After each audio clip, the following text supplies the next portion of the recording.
Hi, welcome to my channel, KTB. This week I'm back on the Daylite Majesty. Haven't shot it in a few weeks, since about mid-March, and I put a poll up on the channel on a post asking people, what they wanted to see, and the Daylite Majesty was one of the most popular choice. So I thought, let's take it out now. Also, it's been a year since I got the Daylite Majesty, so this is kind of also a Bow-niversary for the Majesty, and I just wanted to go through and just talk a bit about how the bow's been for me, and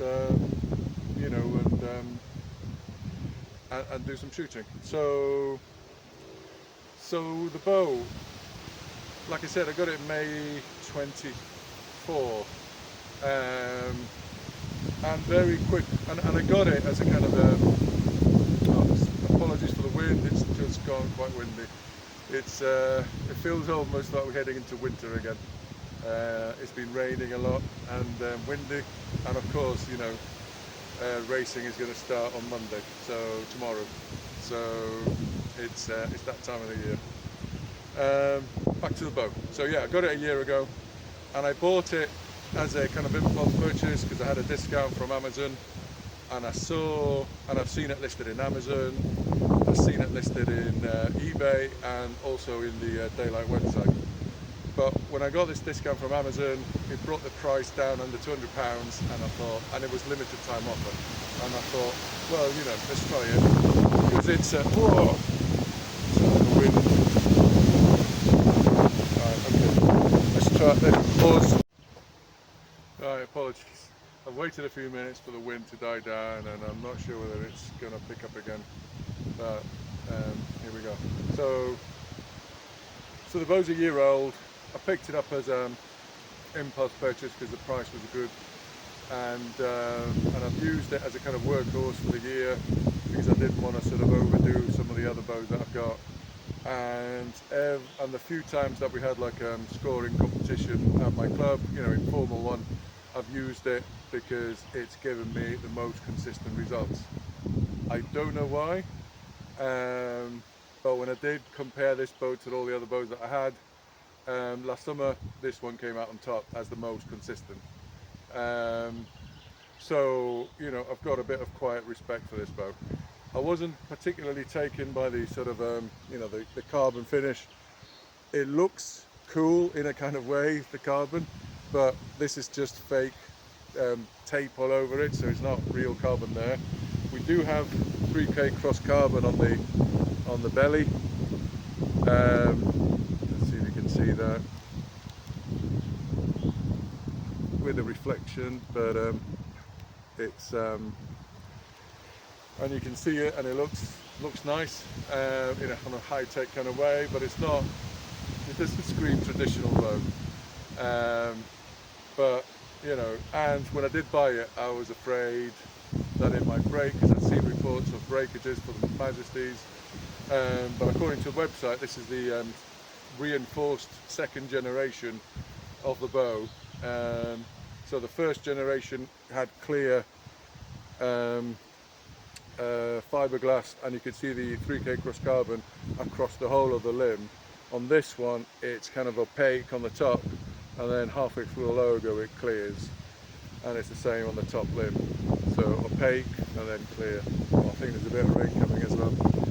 So, and even though, and I picked a £50 because I heard reports that £60 and above where we're breaking.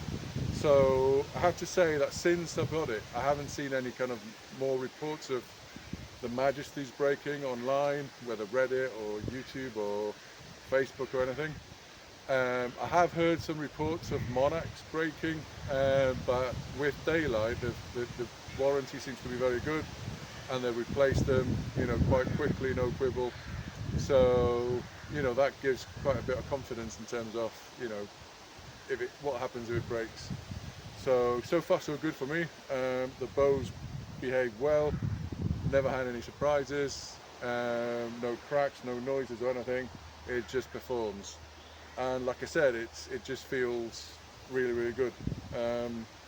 So the only modifications I've done to this bow, string keeper, knock point. So I've got the knock point set so that it's just exactly on my pinky.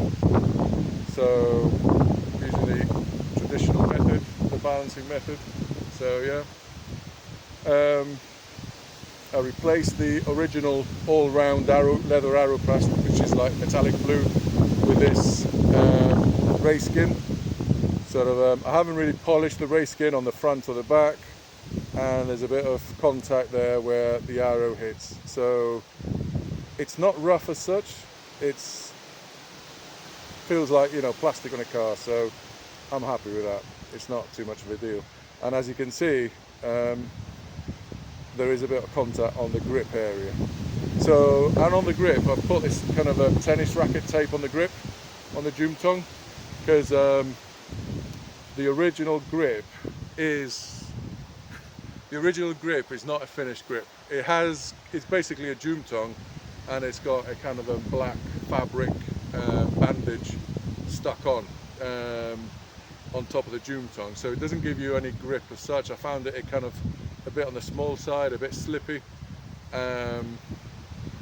for me. And the Jum tongue is also quite hard. It's a kind of hard foam that you would see, for example, with an expanding foam for home improvement, that kind of thing. It's not it doesn't feel like it's one of the soft carvable ones.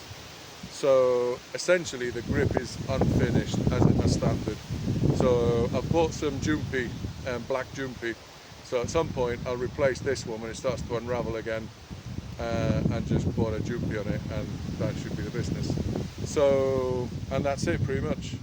The string, this is still the original string. The bow only comes with one string, so if you do need a replacement, you need to buy a separate one or order two at the point of purchase. So it only comes with one string. Didn't come from a Gunday, so I've bought a separate Gunday for it to keep it safe. And at the time of the purchase, I also bought a bag separately to keep a bow in. So all in all, you know, I have to say I'm quietly impressed with this bow. It performs, it does well. It's you know, it